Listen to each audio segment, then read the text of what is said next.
मनुष्य की अवस्था परिवर्तन के संदर्भ में श्रीमद् भगवत गीता में एक बहुत ही अच्छा श्लोक है।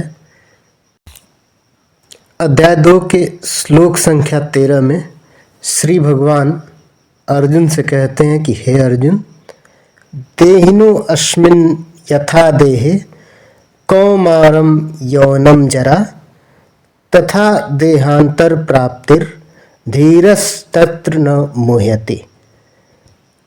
अर्थात हे अर्जुन, जिस प्रकार शरीरधारी आत्मा शरीर में बाल्यावस्था से तरुणावस्था में और फिर वृद्धावस्था में निरंतर अग्रसर होता रहता है, उसी प्रकार मृत्यु होने पर आत्मा दूसरे शरीर में चला जाता है। तथा जो धैर्यशाली व्यक्ति होते हैं ऐसे परिवर्तन से मोह को प्राप्त नहीं होते।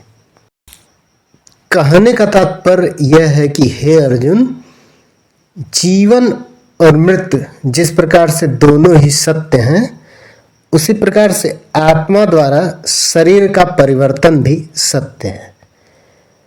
यह जीव एक आत्मा है, वह प्रतिक्षण अपना शरीर बदलता रहता है, कभी बालक के रूप में, कभी युवा के रूप में, फिर एक वृद्ध पुरुष के रूप में, और एक दिन मृत्यु को प्राप्त होता है।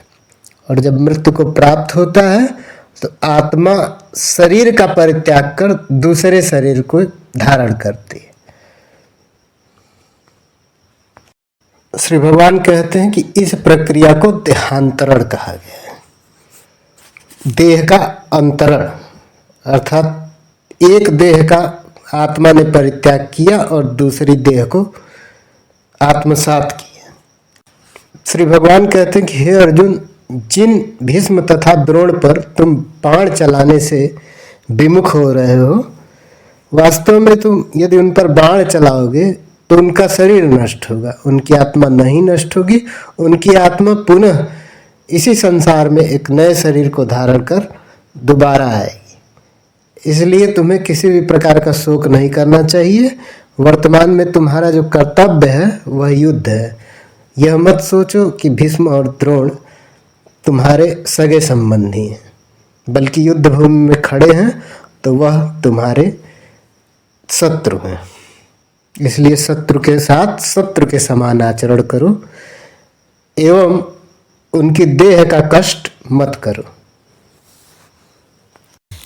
श्री भगवान पुनः कहते हैं कि हे अर्जुन, जिस मनुष्य को व्यष्टि आत्मा, परमात्मा तथा भौतिक और आध्यात्मिक प्रकृति का पूर्ण ज्ञान होता है, वह धैर्यशाली कहलाता है, धीर कहलाता है।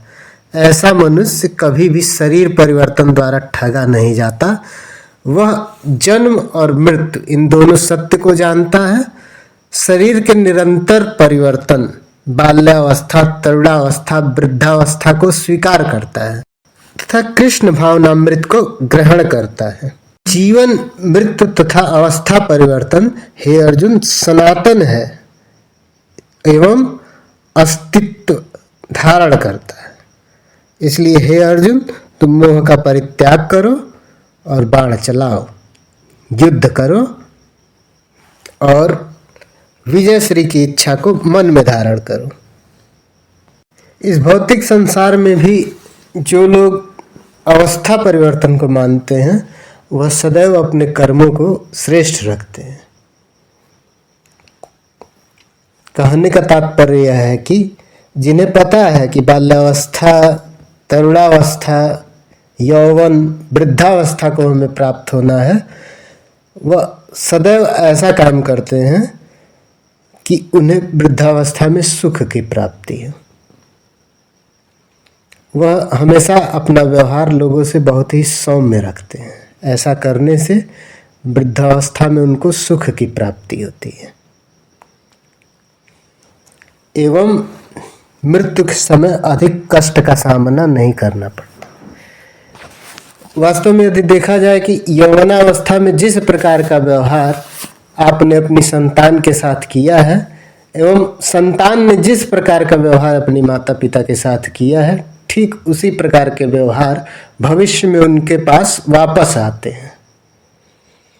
इसलिए मनुष्य को अपना व्यवहार सदैव उत्तम बनाए रखना चाहिए एवं अपने कर्म श्रेष्ठ रखने चाहिए, क्योंकि यह चारों अवस्थाएं, बाल्यावस्था, यौवनावस्था, किशोरावस्था, वृद्धावस्था, ये जो अवस्था परिवर्तन है, इन सभी अवस्थाओं से मनुष्य को गुजरना ही पड़ता है।